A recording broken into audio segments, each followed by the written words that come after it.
There's a silent battle we all fight, one not with swords or shields, but with thoughts and feelings. It begins with a scroll through social media, a friend's new house, a stranger's perfect body, someone else's success. And before we know it, a voice whispers, "You're not enough." But what if I told you this voice is lying to you? And what if the Buddha, over 2,500 years ago, had already seen this coming and offered a way out? This is not just a message. It's a journey back to yourself, back to peace, back to enough. Let's begin. The poison of comparison. In the ancient Buddhist texts, one of the root causes of suffering is called mana, often translated as conceit, but at its core, it means comparison. This is the habit of measuring yourself against others. Better than, worse than, equal to. But in all cases, comparison traps us. When we compare ourselves to those better, we feel envy. When we see those worse, we feel pride. And when we're equal, we fear losing that balance. The Buddha saw this clearly. He taught that mana is a subtle defilement, a mental poison that keeps us restless, unsatisfied, and blind to our own worth. Comparison, he said, is not the path to awakening. Self-awareness is. The story of Kisagotami. Everyone carries their pain. One of the most powerful lessons about self-acceptance and comparison comes from the story of Kisagotami, a young mother in ancient India. She lost her only child to illness. Blinded by grief, she ran from house to house, begging for medicine to bring her baby back to life. People thought she had gone mad. Eventually, she came to the Buddha, and he didn't turn her away. He told her, "Go into the village and bring me a mustard seed from a house where no one has died." She eagerly agreed. But as she went from door to door, she found something heartbreaking. Every household had known death, loss, pain, and she realized her suffering was not unique. It was human. In that moment, something shifted. The illusion of me versus them dissolved. She stopped comparing her life to others, stopped believing others were untouched by tragedy. And she saw her pain as part of life, not a punishment. She became a follower of the Buddha and eventually reached deep peace. The comparison trap in modern life. In today's world, comparison is a full-time job. We are constantly exposed to curated lives, filtered images, and highlight reels. We compare our ordinary days to someone else's best moments, our quiet struggles to their loud victories. But what we don't see is the hidden grief behind the smiles, the loneliness behind the success, the anxiety behind the achievements. The Buddha would remind us, just as a solid rock is not shaken by the storm, the wise are not moved by praise or blame. This is the teaching we need now more than ever. You're not your follower count, not your bank balance, not your job title, not your beauty. You are enough, just as you are. Jealousy, a fire that burns within.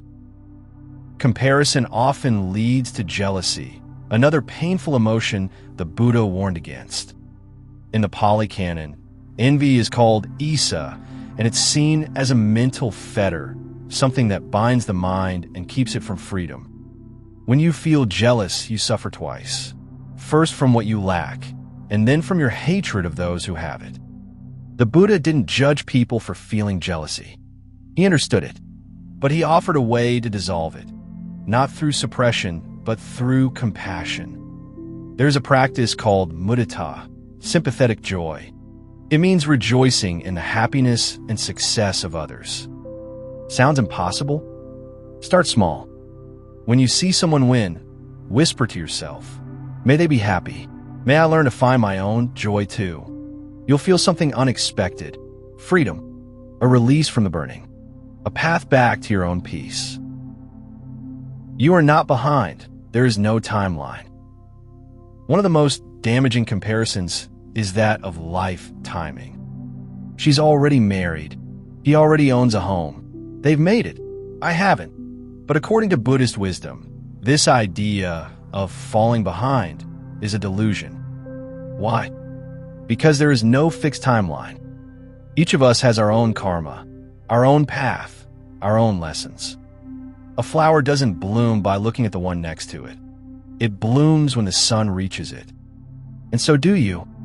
The Buddha never said life should unfold in a straight line. He taught that everything is impermanent, that even delay, even failure, is part of the unfolding. There is nothing wrong with your path.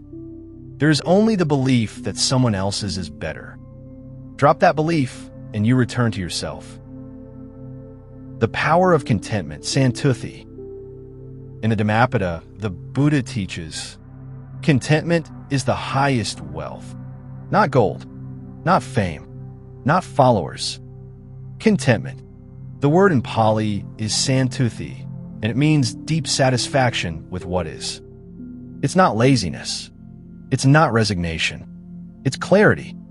The moment you stop chasing what others have and start seeing the beauty in what's already yours, life changes. You begin to notice the smile of a child, the taste of warm tea, the sky at dusk, the peace in your breath. And you realize you already have so much. The Buddha's path was never about gaining more. It was about letting go of craving, of clinging, of comparison. The illusion of perfection.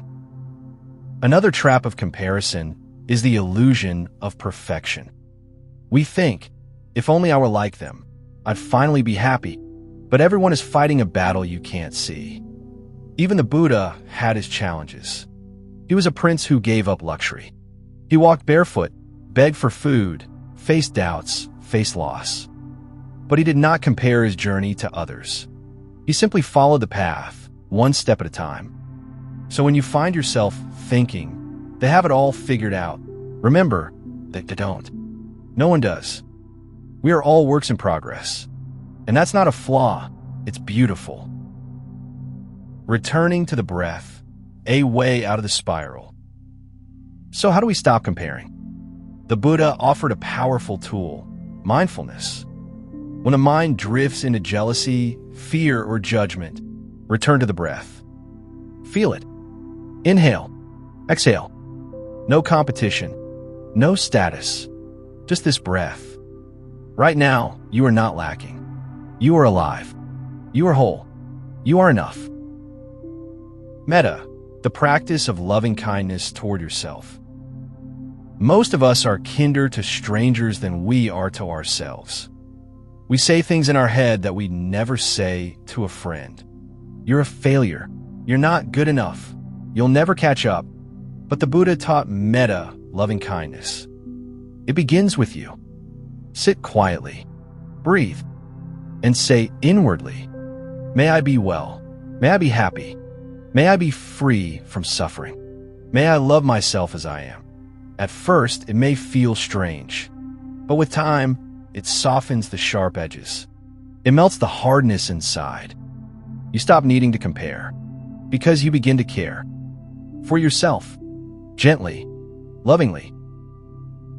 You are enough just as you are. You don't need to be better than anyone. You don't need to catch up. You don't need to prove your worth. You already are enough. Not because you've achieved anything, but because you exist. The Buddha saw our struggle. He understood our minds. He didn't shame us for comparing. He gave us a way out. Through presence, through compassion, through awakening.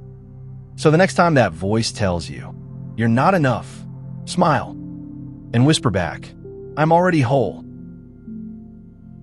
In a world that measures worth in likes and numbers, let your worth be measured in peace. Let the Buddha's teachings light the way, from envy to joy, from comparison to contentment, for not enough to just right. Because this moment, this breath, this you, is enough, exactly as it is.